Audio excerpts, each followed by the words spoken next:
Do I have everybody's attention now? C'est Catch Attrape, la chaîne où on parle catch, jour de review de Monday Night Raw du 3 mai 2021. Et avant de commencer cette vidéo, j'aimerais vous demander de liker, de commenter, de vous abonner, de partager. Extrêmement important pour le développement de cette chaîne. On va au-devant des 350 abonnés avant la fin mai, les amis. Bon, sur Monday Night Raw, sur un segment backstage, t'as MVP qui va voir Adam Pearce et qui dit que Bobby Lashley est chaud ce soir pour affronter soit Drew McIntyre ou soit Braun Strowman. Adam Pearce lui dit qu'ils vont faire un choix à pile ou face, donc il décide, il lance la pièce, ça tombe sur pile, donc ça tombe sur Braun Strowman. Donc nous aurons Braun Strowman contre Drew McIntyre en main event, non, contre Bobby Lashley, excusez-moi, en main event de cette soirée. Ensuite, nous retrouvons Edge Styles et Omos qui sont sur le ring, donc ils sont de retour après WrestleMania. On les a pas revus après WrestleMania. Edge Styles dit que le New Day, excusez-moi, auront leur rematch ce soir. Il dit que, et ensuite il parle de lui, il dit qu'en seulement 5 ans il est devenu Grand Slam champion. Et ensuite ils sont coupés par le New Day. Le New Day dit que l'absence de Edge Styles et Omos est une honte pour la division par équipe. Kofi Kingston dit que lorsqu'il est devenu champion de la WWE après WrestleMania il y a 2 ans, ça a été très éprouvant, mais qu'il était quand même le lendemain là à Raw, même si Raw n'était même pas son roster. Et Omos dit au New Day de se ramener sur le ring, ce qui amène au premier match. Omos et Edge Styles, les champions par équipe, contre le New Day. Donc c'est un rematch de WrestleMania. Le match est bien pour les titres par équipe. Donc Omos commence le match, il domine le match, hein. Xavier Woods ne trouve pas de solution, donc il fait le tag à Kofi Kingston. Ensuite Kofi Kingston essaye face à Omos, mais Omos prend le dessus. De toute façon Omos c'est imbattable. Edge Styles fait le tag, donc Omos fait le tag à Edge Styles pour qu'il y ait quand même un petit match. Donc Edge Styles galère, mais une fois qu'il a fait le tag à Omos, c'est terminé. Kofi Kingston se prend un double shock slam et Edge Styles finit Xavier Woods avec un phénoménal forearm depuis les épaules de Omos. On enchaîne ensuite avec une petite vignette, une vignette d'un retour, d'une superstar qu'on n'avait pas vue depuis 2010-2011, Eva Marie. Eva Marie, vous avez bien entendu les amis, va faire son retour sur le ring. Donc elle nous fait une petite vignette promo sur une Lamborghini. Elle fait des petites pauses sur une Lamborghini en disant que elle veut retenir notre attention et qu'elle va influencer le game, hein. Eva Marie qui est devenue entre temps une influenceuse très cotée, je crois elle a 4 millions d'abonnés sur Instagram, un truc comme ça. Donc Eva Marie va faire son retour sur les rings. On enchaîne ensuite avec un segment backstage. Elias et Jackson Ryker veulent se venger du New Day qui leur ont lancé des tomates la semaine dernière. Donc ils ont des tomates pourries à leur lancer. Le New Day est là et en face d'eux, eux ils sont cachés. Et au moment où ils balancent les tomates, en fait, il balance ses tomates sur Randy Orton qui est archi vénère. Et ensuite, parce qu'il s'est pris des tomates dans la gueule, naturellement. Et ensuite, Matt Riddle qui passe en trottinette et qui salue Randy Orton. On enchaîne directement avec le second match de la soirée. Charlotte Flair contre Dana Brooke. Dana Brooke qui est accompagnée de Mandy Rose. Donc, c'était un match très mauvais. C'était pas bon. Moi, Charlotte Flair et Dana Brooke, j'ai le droit d'attendre mieux. J'aime beaucoup Charlotte Flair, j'aime beaucoup Dana Brooke, mais ce match-là m'a vraiment déçu.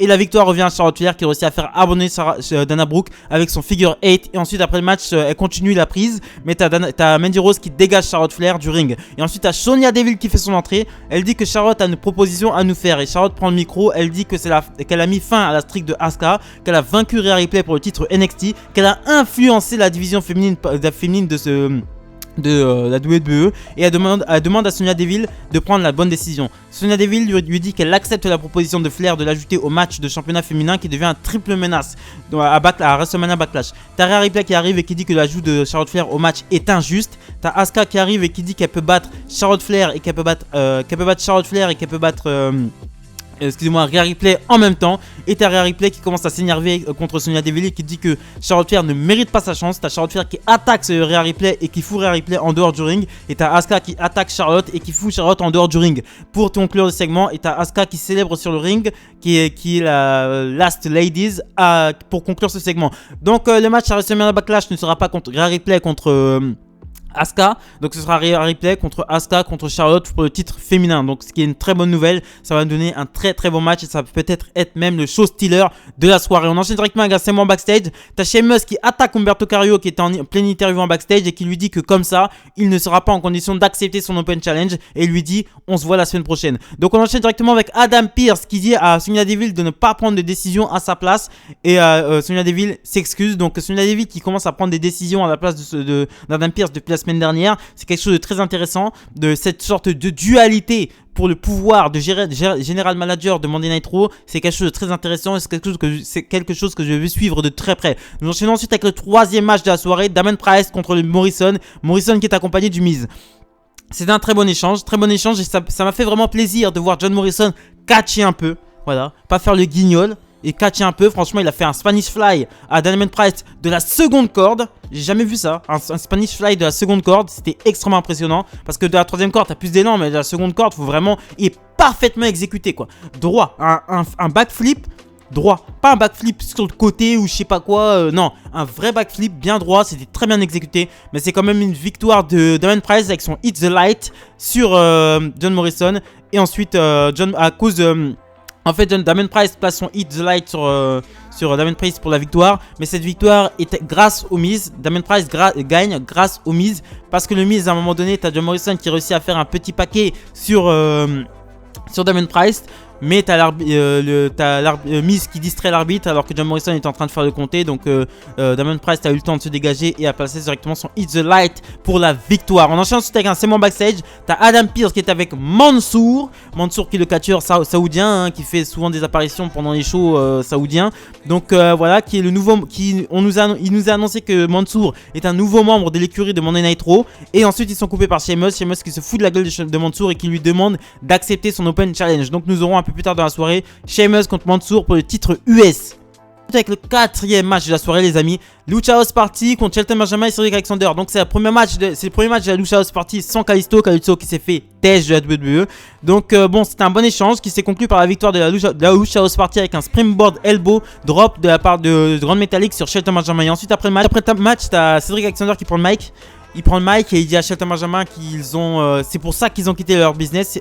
À cause de leur défaite. Il dit que MVP les a jetés du Hurt Business. Il dit non, il rectifie le truc. Il dit que MVP l'a jeté du Hurt Business. Il dit que Shelton Benjamin a loupé toutes les opportunités qu'il a eu à la WWE. Mais que lui, il a encore le temps. Il est au top de sa forme. Et il dit que c'est fini. Il dit que leur équipe est morte. Et il dit que Shelton Benjamin est mort aussi. On enchaîne directement avec une interview. Shelton Benjamin qui dit que le Hurt Business. Il dit qu'il a été dans le Hurt Business parce qu'il s'est encaissé. Il dit que Cedric Alexander était dans le Hurt Business grâce à lui, parce qu'il a vu quelque chose en lui que les autres n'ont pas vu. Il dit que s'il ne veut pas apprendre de lui, tant pis pour lui, il le laisse. Il dit que il le laisse parler ce soir, mais il dit que s'il continue comme ça, il fera comme les autres brillantes superstars, il s'effacera pendant que lui perdurera. Donc Shelton Benjamin, c'est vrai que c'est dommage. Shelton Benjamin, c'est un catcheur que j'aimais beaucoup. Il était très très bon. Il était très très bon in ring. Il était très très bon. Là, ils font comme si, genre, maintenant il veut perdurer dans le game. Il veut pas avoir de titre. Ils font comme si le mec il avait aucune volonté. Mais je sais pas, Shelton Benjamin était tellement bon en ancienne. Putain, mais c'était quel catcheur quoi. Quel catcheur quoi, Shelton Benjamin quoi. Shelton Benjamin contre Shawn Michaels, les gars. C'est son match de référence, hein, mais. Waouh, c'est Shelton Benjamin le catcheur que c'était. Ça me déçoit qu'il soit. Mais en fait, on dirait qu'il est cassé de partout. En fait, on dirait qu'il peut plus. On dirait vraiment qu'il a pris de l'âge. On dirait qu'il est vraiment cassé de partout. Que toutes ces années de carrière l'ont vraiment flingué, quoi. On enchaîne ensuite avec le 5e match de la soirée, Angel Garza contre Drew Gulak. Donc, c'est le grand retour de Angel Garza sur le ring. Et c'est une victoire avec un wing clipper. Et ensuite, après le match, t'as Angel Garza qui prend une rose. Drew Gulak est au sol. Hein. Angel Garza prend une rose, fait sentir à Drew Gulak. Ensuite, il lui met la rose dans le cul. Vous avez très bien entendu ce que j'ai dit. Me faites pas répéter.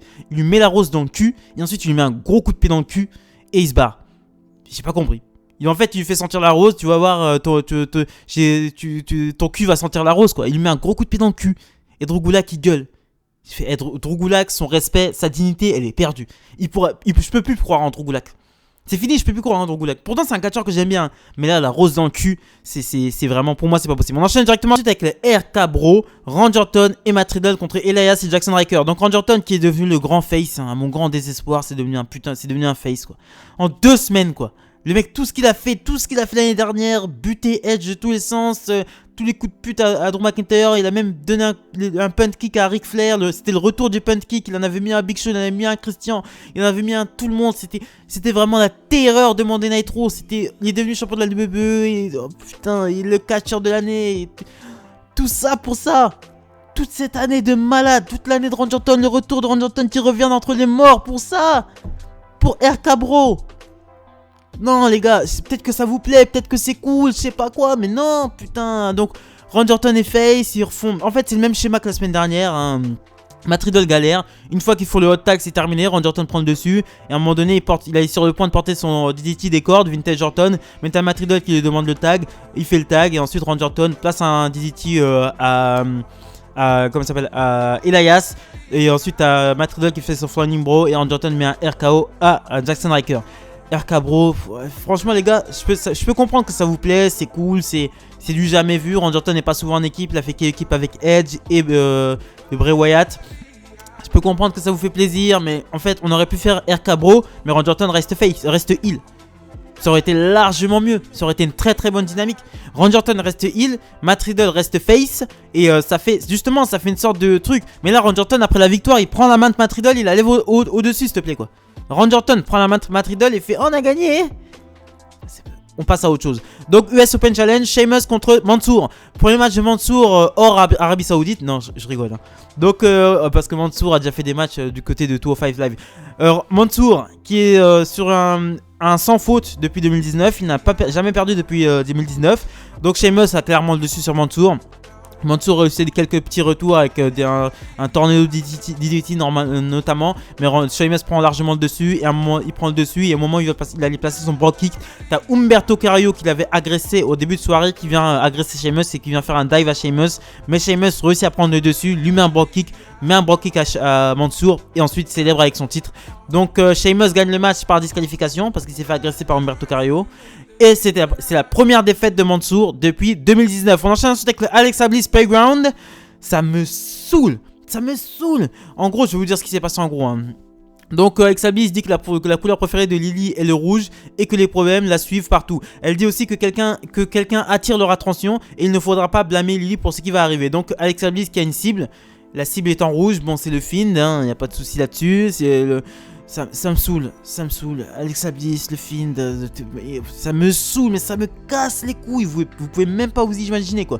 Ça sert à rien, ça sert absolument à rien, c'est juste pour prendre du temps dans le Monday Night Raw et nous rendre un Raw mauvais, encore plus mauvais. On enchaîne ensuite avec un match pour le titre par équipe féminin. Nia Jax et Shayna Baszler défendaient contre Lana et Naomi. Nia Jax et Shayna Baszler sont accompagnés par Reginald, donc ça va. Franchement sur le ring ça va, c'est pas dégueulasse de ouf. Donc t'as Lana et Naomi qui réussissent à placer leur double finisher sur Shayna Baszler. Mais t'as Nia Jax qui tire Naomi à l'extérieur du ring et qui la défonce contre la table des commentateurs. Et ensuite t'as Reginald qui distrait l'arbitre, ce qui permet à Shayna Baszler de se dégager et de placer le Kirifuna Clutch sur Lana et qui l'a fait abandonner. Les championnes conservent leur titre. Donc nous enchaînons ensuite avec le Main Event of the Evening. Match qui n'est pas pour le titre Bobby Lashley contre Braun Strowman. Donc c'est une grosse domination de Braun Strowman. Voilà, et ensuite, bon, c'est une grosse domination de Braun Strowman qui laisse supposer que Drew McIntyre arrive pour le déconcentrer. Ce qui se passe, Drew McIntyre arrive, et ensuite Strowman rejoint Drew McIntyre sur le stage, ce qui permet à Bobby Lashley de prendre l'avantage. À un moment donné aussi, t'as Braun Strowman et Bobby Lashley qui sont à l'extérieur du ring. Bobby Lashley est en face de Drew McIntyre qui est assis à la table des commentateurs, et il commence à faire son Braun Strowman, sa locomotive, là, son chouchou. Il fait sa locomotive, mais t'as Bobby Lashley qui esquive, donc Braun Strowman se bouffe Drew McIntyre. Et ensuite, Drew McIntyre et Braun Strowman commencent à se toucher, à se pousser, etc. Je comprends pas, l'arbitre aurait dû disqualifier parce que Drew McIntyre a poussé Braun Strowman. Mais bon, logique WWE, on tord les règles à l'avantage de la storyline. Hein. Donc t'as Braun Strowman qui monte sur le ring, Drew McIntyre qui suit sur l'éperon. Ensuite t'as Drew McIntyre qui provoque Braun Strowman. Braun Strowman répond à ses provocations. Et ensuite il se retourne, il se prend un spear pour la victoire de Bobby Lashley, qui couche Braun Strowman pour la seconde fois je crois. Et ensuite t'as Drew McIntyre qui met un Claymore Kick, excusez-moi, à Braun Strowman et qui met un Claymore Kick à Bobby Lashley pour conclure ce show. Donc franchement c'était pas bon quoi. Je vais pas faire le mec, c'était archi bon, non c'était nul. C'était nul, je vais pas faire le mec, c'était nul. Et Randy Orton, je me déçois, moi le seul truc que je vois bien dans Monday Night Raw, c'est Sheamus que j'aime bien. J'aime beaucoup son nouvelle attitude de bagarreur vraiment irlandais avec la veste assumée, avec le chapeau et tout. J'aime beaucoup son style, j'aime beaucoup comment il a été repackagé. J'aime beaucoup aussi Charlotte Flair qui réussit toujours à me surprendre. À chaque fois que je dis qu'elle va mourir, que son personnage va mourir, elle réussit à reprendre le dessus. Là, notamment grâce à Sonya Deville qui devient une sorte de manager pour elle, mais derrière en coulisses, qui gère les choses en coulisses. C'est très intéressant aussi cette histoire. Et ça va nous amener à un très bon match du côté de Backlash. Un match qui devrait être, à mon avis, le main event de Backlash. Et aussi, quelque chose qui me saoule, c'est Randy Orton. Randy Orton qui, après une année de fou, finit avec Matt Riddle dans une équipe RK Bro. Quoi. Voilà, c'est ce que je pensais du Monday Night Raw. Abonnez-vous, likez, commentez, partagez. Extrêmement important pour cette chaîne. On va devant des 350 abonnés avant la fin. Mais les amis,